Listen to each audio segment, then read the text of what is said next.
There's something you gave up on, not dramatically, not with a big decision, just quietly. One day you wanted it.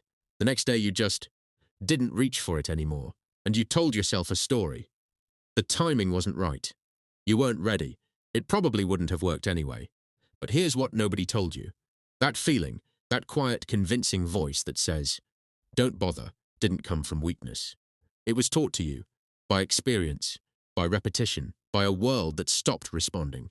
And once your brain learns that lesson, it applies it to everything. In 1967, a psychologist named Martin Seligman was running experiments at the University of Pennsylvania.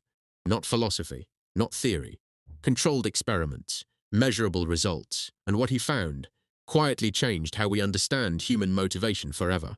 He wasn't studying people at first. He was studying dogs, and what those dogs taught him about the human brain is something most people will never hear about, but you're about to. Here's what happened. Seligman placed dogs in a situation where nothing they did changed anything. Every attempt to escape failed. Every signal went unanswered. Over and over. Same result. Nothing. And then something strange happened. When the barrier was removed, when the exit was right there, wide open, visible, the dogs didn't move. They just lay down. Not because they were broken, not because they were weak, but because their nervous system had drawn a conclusion. Trying doesn't work. Seligman called it learned helplessness. And that word, learned, is the part that should stop you, because these animals weren't born passive. They were trained by experience to believe that effort produces nothing. And once that belief is inside the nervous system, it doesn't stay in one place. It spreads. Here's where it gets personal. Seligman didn't stop with dogs. He spent the next decade tracing the exact same pattern in humans. And here's what disturbed him most. It wasn't just the big traumas. It wasn't just war, or abuse, or catastrophic loss. Small things did it too. A classroom where a child's effort had no relationship to the grade they received. A workplace where performance had nothing to do with reward. A relationship where nothing you did changed how you were treated, repeated, over time, quietly.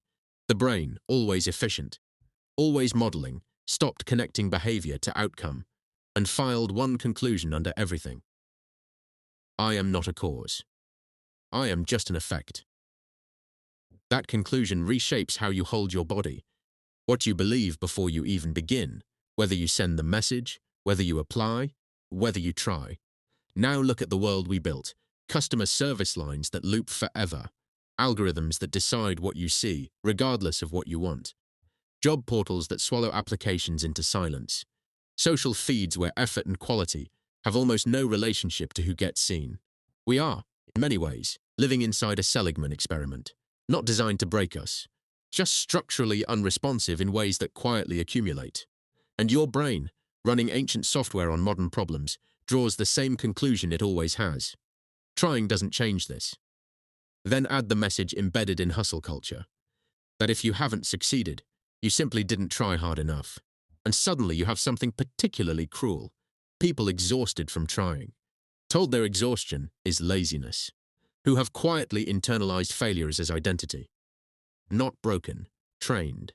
The brain that learned helplessness is not wrong about its own history. It really did try. And for a long time, nothing happened. The applications disappeared into silence. The apologies changed nothing. The effort went unnoticed. The conclusion was logical given the evidence.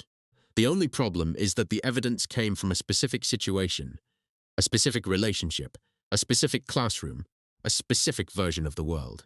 And the brain filed it under. All of it.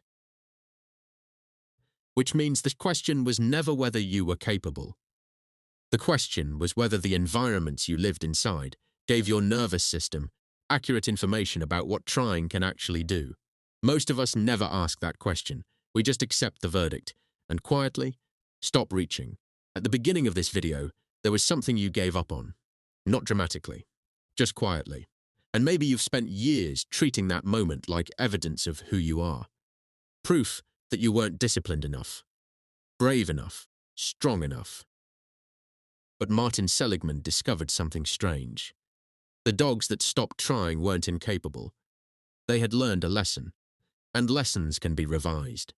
The nervous system doesn't need speeches. It needs evidence, new evidence. So maybe the question isn't, what's wrong with me? Maybe it's, what has my experience taught me to expect? Because if helplessness can be learned, then somewhere, slowly, through moments so small they barely look important, it can be unlearned too.